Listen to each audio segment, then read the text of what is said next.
नमस्कार. मी मधुसूदन पत्की आणि आपण पाहत आहात एकमेव विचारपत्र दैनिक महाराष्ट्र न्यूज चॅनल. नेमकं तेच या कार्यक्रमामध्ये आपल्या सगळ्यांचं मनापासून स्वागत. आपल्या प्रतिक्रिया आमच्यापर्यंत पोहोचतायत आणि नक्कीच त्याचा आम्हाला उपयोग सुद्धा होतो आहे. तेव्हा आपल्या प्रतिक्रिया पाठवत राहा. याचाच अर्थ आम्हाला आमच्या काही म्हणणं असेल, तुमचं काही म्हणणं असेल त्याचा विचार आम्हाला नक्की करता येईल. आज जो विषय आपण घेणार आहोत तो विषय अत्यंत महत्त्वाचा आहे, सेन्सिटिव्ह आहे. विशेषतः पश्चिम महाराष्ट्रामध्ये सातारा, सांगली, कोल्हापूर, पुण्याचा काही भाग यावर परिणाम करणारा आहे आणि मोठं वादळ यामुळे गेल्या 2 दिवसात पाहायला मिळतंय. कदाचित हे वादळ जर काही विकसित केलं, डेव्हलप केलं तर निवडणुकीच्या निकालांवर सुद्धा याचा परिणाम पडू शकतो. अर्थात सातारा, सांगली, कोल्हापूर या भागांसाठी. आपण जसं म्हटलं आता सातारा, सांगली, कोल्हापूर हा कोणाचा पट्टा आहे हे आपल्याला नक्की माहिती आहे. राष्ट्रवादी काँग्रेस, शरद पवार आणि आता अजित पवार या दोघांचाही हे चारही जिल्हे म्हणजे अत्यंत महत्त्वाचे जिल्हे आहेत. त्यांचा जबरदस्त होल्ड किंवा पकड त्यांची या जिल्ह्यांवर आहे. अजित दादा पवार यांनी नुकतंच एक विधान तासगावमध्ये केलं आणि थेट आर आर पाटील ज्यांना आपण आबा म्हणतो, स्वर्गीय आबा यांच्या संदर्भात त्यांनी ते विधान केलं. विधान असं होतं की आर आर आबांनी अजित पवार यांच्या सिंचन घोटाळ्यासंदर्भात जी काही कागदपत्र होती त्याच्या चौकशीच्या पत्रावर सही केली आणि आपण ज्यांना इतके दिवस मदत करत होतो, अर्थात अजित पवार आबांना मदत करत होते, त्या मदत केलेल्या व्यक्तींनीच आपला म्हणजेच आबांनी आपला केसानी गळा कापला असा एकूण त्यांनी उद्गार इथे काढले आणि एका नव्या वादाला किंवा राजकीय परिस्थिती ढवळण्याच्या दृष्टीने अत्यंत योग्य पद्धतीने, त्यांच्या दृष्टीने अत्यंत योग्य पद्धतीने, अत्यंत हुशारीने, चालाखीने हे विधान त्यांनी केलंय. या त्यांच्या विधानाचे काही कंगोरे जर काही आपण पाहिले तर आपल्याला फार उत्सुकतेच्या, इंटरेस्टिंग अशा गोष्टी आपल्याला पाहायला मिळतील. सगळ्यात पहिली महत्त्वाची गोष्ट म्हणजे ज्या अजितदादांवर 70,000 कोटी रुपयांचा घोटाळा आणि म्हणून भ्रष्ट असा शिक्का खुद्द पंतप्रधान नरेंद्र मोदी यांनी मारला होता आणि नंतर त्यांना आपल्या पक्षात 8 दिवसात घेतलं होतं. त्यांनीच आपल्याबद्दलचं हे विधान पुन्हा एकदा बोलून दाखवावं आणि एक वादळ निर्माण करावं यामागे नक्कीच काहीतरी अर्थ आहे. सहजासहजी हे विधान केलं गेलं नाही. त्यामागे निश्चित एक रचना आहे, व्यूहरचना आहे. अजितदादांनी हे वाक्य जे म्हटलेलं आहे की माझा केसानी गळा कापला.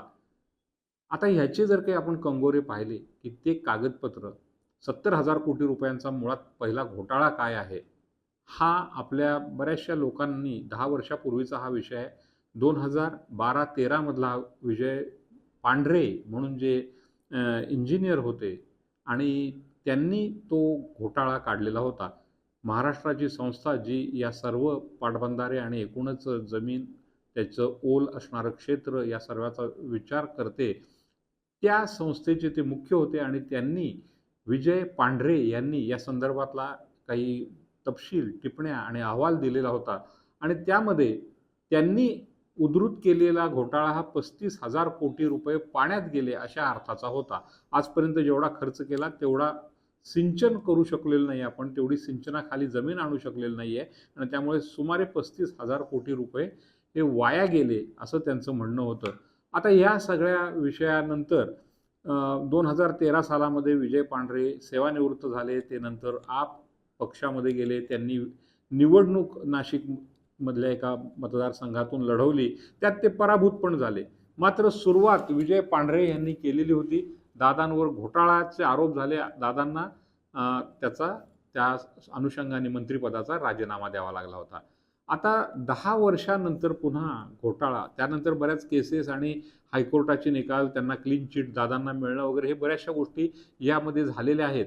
मात्र असं असताना दादा जेव्हा आपल्यावर झालेल्या घोटाळ्याचा उपचार करतात त्यामध्ये नक्कीच त्यांचं काहीतरी राजकारण असलं पाहिजे. तो त्यांनी काढला घोटाळा किंवा ही वाच्यता केली ती थेट तासगाव इथं केली. तासगाव हा आर आर पाटील यांचा मतदारसंघ. सध्या त्यांचा मुलगा रोहित पाटील हा तिथून निवडणूक लढवतोय. रोहित पाटील हे तिथून निवडणूक लढवत असताना प्रचाराच्या दरम्यान प्रचार कोणाचा करत होते? संजय काका पाटील. संजय काका पाटील आणि आर आर पाटील यांच्यामध्ये यापूर्वी विधानसभेच्या निवडणुकांमध्ये प्रतिस्पर्धी म्हणून निवडणुका झालेल्या आहेत. त्यामध्ये आर आर पाटील दरवेळी विजयी झालेले आहेत. संजय पाटलांना विजय मिळवता आलेला नाही.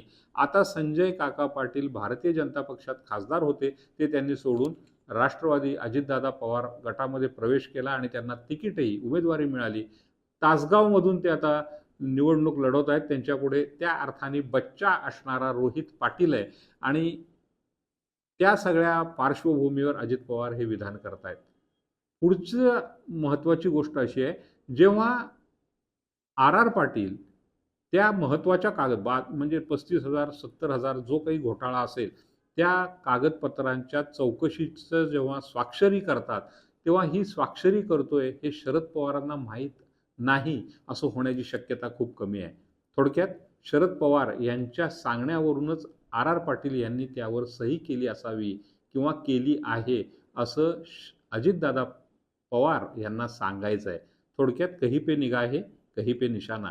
केसानी गळा आर आर पाटलांनी नाही, तर केसानी गळा शरद पवार यांनी कापल्याचं इथं अजित पवार यांना सांगायचं आहे. अत्यंत महत्त्वाची गोष्ट, 72,000 कोटी रुपयाचा घोटाळा, अजित पवारांसारखा मातब्बर नेता आणि त्या नेत्याच्या कागदपत्रांवरची सही शरद पवारांना न सांगता करणं हे होऊ शकत नाही, हा त्याच्या मागचा अर्थ होता. त्याचबरोबर आर आर पाटील आणि अजित पवार यांच्यामध्ये किती सख्य होतं हे सगळ्यांना माहिती आहे. तंबाखू खाण्यावरून अजित पवार यांनी आर आर पाटलांवर केलेली टीका टिप्पणी लोकांना माहिती आहे. एकूणच त्या दोघांमधले संबंध माहिती होते. राष्ट्रवादी काँग्रेस पक्ष म्हणजे एकसंघ होता तेव्हा सगळे जी काही त्यांच्यामध्ये मंडळी होती, ही सगळी मंडळी बिल्डर लॉबी किंवा घराणेशाहीतली होती. एकमेव आर आर पाटील यांचा चेहरा सर्वसामान्य कुटुंबातून आलेला, अत्यंत भोळा भाबडा असा चेहरा, चारित्र्याने उत्तम असा चेहरा राष्ट्रवादी काँग्रेसची गरज होती आणि आर आर पाटील ती गरज पूर्ण करत होते. साहजिकच गृहमंत्री उपमुख्यमंत्री पदापर्यंत त्यांना नेणं ही राष्ट्रवादी काँग्रेसची अर्थात शरद पवार आणि अजित पवार यांची अपरिहार्यता होती.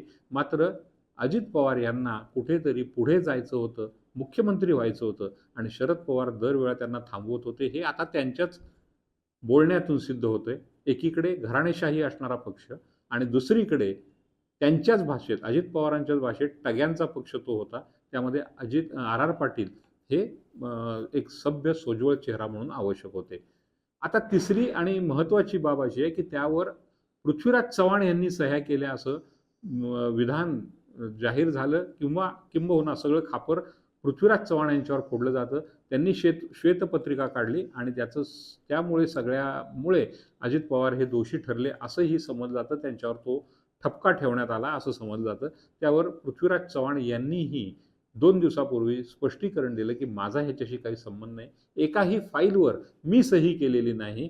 मग असं असताना अजित पवार यांनी भाजपची सत्ता आणण्याची मुहूर्तमेढ रोवली असं त्यांनी सांगितलंय. आता हाही एक पुन्हा विरोधाभास आहे. खरं तर ही सत्ता म्हणजे पृथ्वीराज चव्हाण यांचं मुख्यमंत्रीपद आणि ती सत्ता उलथवून टाकण्यामध्ये अजित पवार हे महत्त्वाचे किंवा कारणीभूत आहेत असं म्हटलेलं आहे पृथ्वीराज चव्हाण यांनी. अर्थात अजित पवार एकटे ही सत्ता उलथवून टाकू शकत नाहीत. ही सत्ता उलथवून टाकण्याचं काम शरद पवार आणि त्यांचे मित्र किंवा एकूणच त्यांची ताकद करू शकते. काँग्रेसमधले मित्र त्यांची करू शकतात. कारण पृथ्वीराज चव्हाण आणि शरद पवार यांच्यामध्ये हाताला लकवा मारला आहे का अशा प्रश्न विचारण्यापर्यंत पृथ्वीराज चव्हाण यांना शरद पवारांनी हा प्रश्न विचारला होता. फाईलवर सह्या करण्यासाठी वेळ का लागतो, हाताला पृथ्वीराज चव्हाण यांच्या लकवा मारला आहे का. त्यामुळे हे सगळे संबंध जर काही एकत्र जोडले तर अजित पवार एकटे कुणाची सत्ता उलथवून टाकतील हे शक्य नाही. दोघांच्या मध्ये म्हणजे अजित पवार आणि शरद पवार यांच्यामध्ये समन्वय असल्याशिवाय हे काही घडणार नव्हतं. थोडक्यात अजित पवार हे दोषी आहेत की नाही हे सांगावं याकरता शरद पवार यांच्या गटातील आव्हाड, जितेंद्र आव्हाड किंवा सुप्रिया सुळे यांनी पुन्हा एकदा देवेंद्र फडणवीस यांना हा प्रश्न विचारलाय की दादांनी घोटाळा केला आहे की नाही. कदाचित त्यांना दादांनी घोटाळा केला आहे असं वदवून घ्यायचं असेल किंवा नाही म्हटल्यानंतर आमचा पक्ष भ्रष्टाचार मुक्त आहे असंही सांगायचं असेल. अर्थात चौकशी करण्याच्या कागदपत्रांवर स्वाक्षऱ्या करायच्या होत्या. त्यामुळे चौकशी आणि त्यानंतर कोर्ट मॅटर आणि त्याच्यानंतर आलेल्या क्लीन चिट या सगळ्याचा दाखला देवेंद्र फडणवीस देतील. मात्र अजित पवार यांनी टायमिंग साधलेलं आहे. कहीं पे निगाहे, कहीं पे निशाणा आणि पश्चिम महाराष्ट्रात नक्कीच याची खळबळ उडू शकते. थोडक्यात अजित पवार आता पुन्हा एकदा मूडमध्ये आलेले आहेत त्यांच्या मूळच्या स्वभावावर, असं आपल्याला म्हणता येईल. हा व्हिडिओ कसा वाटला आम्हाला कळवा, सांगा. आपल्या प्रतीक्षेमध्ये आम्ही आहोत. त्याचबरोबर लाईक करा, सबस्क्राईब करा आणि शेअर करा, कारण हा विषय महत्त्वाचा आहे. पुन्हा भेटूया एका नव्या व्हिडिओसह. तोपर्यंत धन्यवाद.